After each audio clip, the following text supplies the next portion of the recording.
Good day, everybody, and greetings from Vancouver, Canada. Thank you to the Society for the privilege of presenting today. Cook Myosite in Pittsburgh, USA provided research grant funding for this study and analytical support. We present today our study of autologous muscle-derived cell therapy, or AMDC, in the treatment of fecal incontinence.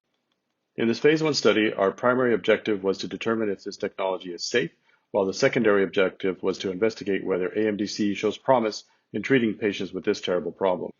I'll present an overview of AMDC as it's quite novel. After an outpatient skeletal muscle biopsy is done, the material obtained is shipped to the labs at Cook Myosite in Pittsburgh.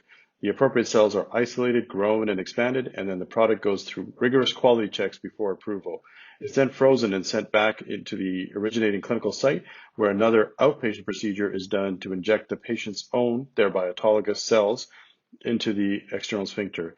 The advantages are that it is minimally invasive, can be done in a clinic-based setting, and the recovery time and physical impact is minimal. The putative mechanism as to how it works is that the AMDC product gets incorporated into the patient's external sphincter skeletal muscle and initiates growth of new striated muscle to augment the defective sphincter and improve muscle function. It's hoped that since this is autologous and live tissue incorporated into existing muscle, it will be durable and long-lasting. We developed a study protocol from scratch with Cook Myosite and then brought on another site, Royal London Hospital, and Professor Charles Knowles, one of the co-authors, and I'm grateful for his participation. There's an extensive detailed history and physical exam, and certain thresholds are required for enrollment. There's a baseline clinical and diary-based assessment of fecal incontinence, along with grading of incontinence by the Cleveland Clinic Incontinence Score and Fecal Incontinence Quality of Life Scale, as well as manometry. Patients had to have these criteria for enrollment, basically adult patients with fecal incontinence at a certain threshold that is due to sphincter dysfunction and failed conservative therapy. We excluded patients with previous surgery resulting in sphincter damage, as well as a variety of other underlying conditions which would indeed be treated quite differently. The biopsy and injection procedures were done under local with the option of lorazepam. Biopsy obtained was from the vastus lateralis muscle. Once we obtained the final product back, it was reconstituted to a volume of about 4 cc's. The injections were done transdermally at 8 to 12 points circumferentially into the external sphincter, and if there was a known defect, we injected half of the total volume into that region. Follow-up was done at these intervals for adverse events and fecal incontinence assessment, with the manometry repeated at months only. We have complete follow-up in 37 patients, and we present their results. As expected, most patients were female with a mean age of 63, and the majority of patients had fecal incontinence due to obstetric trauma such as episiotomy and tears during delivery.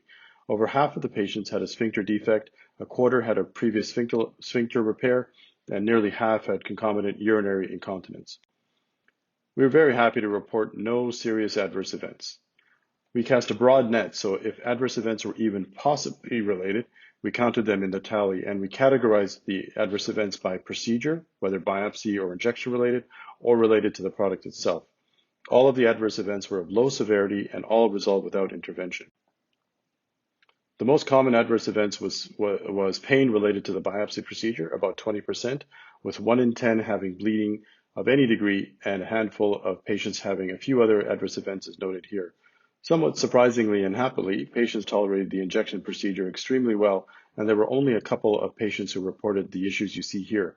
There was inflammation related to the product as reported by one patient, but I think this is actually related to the injection procedure rather than the product itself. Again, I'll stress that all adverse events were of low severity and all patients fully recovered with no sequelae. Moving on to the bigger question, the effect on fecal incontinence, there were some promising results. When tallying median absolute number of fecal incontinence episodes from baseline out to 12 months, we see a trend toward fewer episodes. This did not achieve statistical significance, but there perhaps is something there limited by our low numbers. However, we did see a statistically significant reduction in days with fecal incontinence episodes from a median of 13 at baseline down to 6.5, so roughly half as many days with episodes. Trends over time are equally interesting. Looking at the blue bars, we see that initially about half of the patients saw a reduction in fecal incontinence episodes of 50% or more. However, if you look at the orange bars, which represent the proportion of patients who saw a 75% reduction, this increased from less than 20% at 3 months up to 33% at 12 months. Similarly, the patients in the gray bars who responded 100%, meaning no episodes, steadily increased over time, and at 12 months, we had 20% with no fecal incontinence episodes. Our interpretation is there is a good amount, about half, of the patients who will show a decent 50% response early on, but a subset where the muscle cells are probably proliferating better and their continence continues to improve, but it takes time for that growth to translate into improvement in continence. Not surprisingly, with the diarrhea results as they were, we saw statistically significant improvement over baseline in both CCIS and FIQL. However, in manometry, only one parameter showed statistically significant improvements at 12 months. Indeed, manometry can be patient and operator dependent, and what really matters to the patient is the number of good days they might have. We tried to define characteristics of the good responders, meaning those who had a greater than 50% reduction, to see if we can identify a population who is most likely to benefit from AMDC therapy. Only those with episiotomy and previous anal sphincter repair seem to predict good response. So to summarize, we showed no serious adverse events and minor self-resolving adverse events altogether. We showed a 50% reduction in fecal incontinence episodes and days with episodes, and at 12 months, half of the patients showed a 50% or better reduction in episodes, a third showed a 75% or greater reduction, and 21% showed zero fecal incontinence episodes, with corresponding statistically significant improvement in both of the scales that we used in the study. In conclusion, we have shown that this therapy is safe, which was our main goal. In addition, it seems that this therapy is promising in improving continence with clinically significant reductions in episodes and with a good number getting perfect or near perfect continence, with some suggestions of which patients are best suited to this therapy. A much more comprehensive study is needed to fully explore it, however. Many thanks for your time today, and I'd like to extend my personal thanks and gratitude to Cook Myosite for supporting this important work.